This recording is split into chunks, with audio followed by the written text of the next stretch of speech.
The Mitsubishi Outlander, now in its third generation, is impressing us with its new look. Check out the slim grille, the modest chrome touches and the wraparound headlights. It follows the Japanese manufacturer's latest design language. The elegant shoulder lines give it a dynamic profile, and the horizontal trim between the rear lights finish off the design without cluttering it with unnecessary detail. In fact, this sleek styling also helps the new Outlander to be the most aerodynamic vehicle in its class.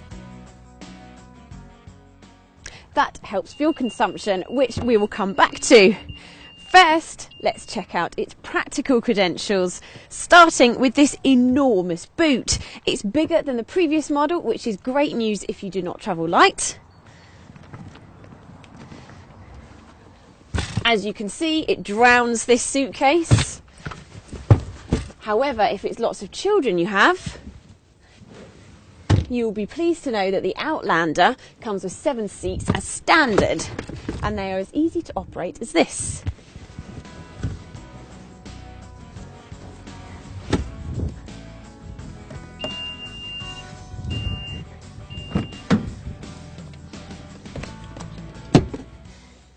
I'm only 5'4½", so getting into this third row is not too much trouble. However, they are really designed with children in mind.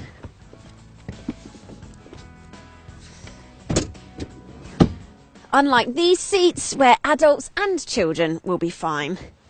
They're quite comfortable too because they recline, and I've moved this into the driving position of someone a lot taller than me, and there is plenty of legroom and plenty of headroom.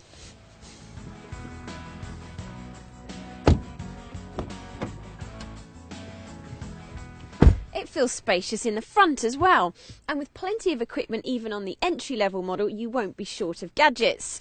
All cars come with cruise control, USB connectivity and climate control. However, if you are technology thirsty, you can get things like Bluetooth, sat-nav and reverse parking camera.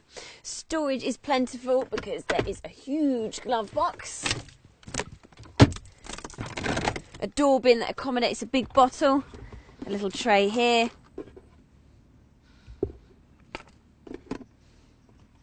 and 2 cup holders. But enough of that, let's see what this 4-wheel drive system can do.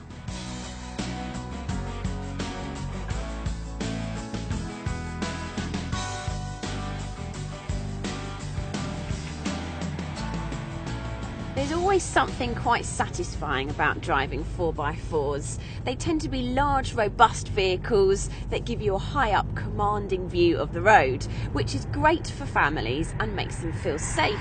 And this isn't without substance, because the Outlander is fitted with city crash prevention as standard and can also come with things like lane departure warning system and adaptive cruise control.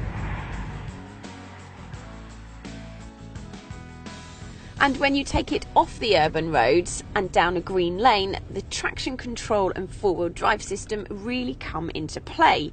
There are 3 settings which you control with this button here, and you keep pressing it through Eco, Auto and finally Lock, which is for off-road.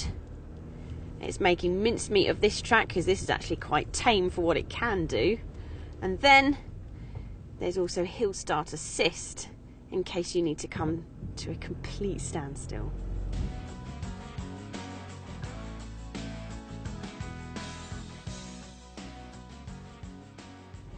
Back on country roads, this SUV feels smooth and steady, which is perfect for towing.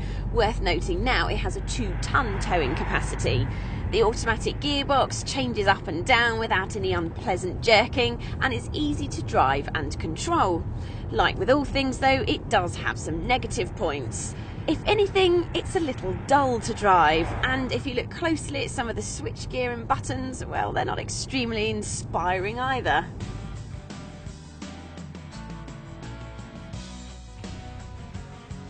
And if you can hear that diesel engine on idle, it does sound rather clattery and agricultural. A Land Rover Freelander beats the Outlander in that department. However, the Mitsubishi is cheaper to buy and more fuel efficient. And if it's mega cheap running costs that you're after, wait until summer 2013, where they will be releasing the first ever plug-in hybrid SUV, and that version of the Outlander will almost be as cheap to run as a Toyota Prius.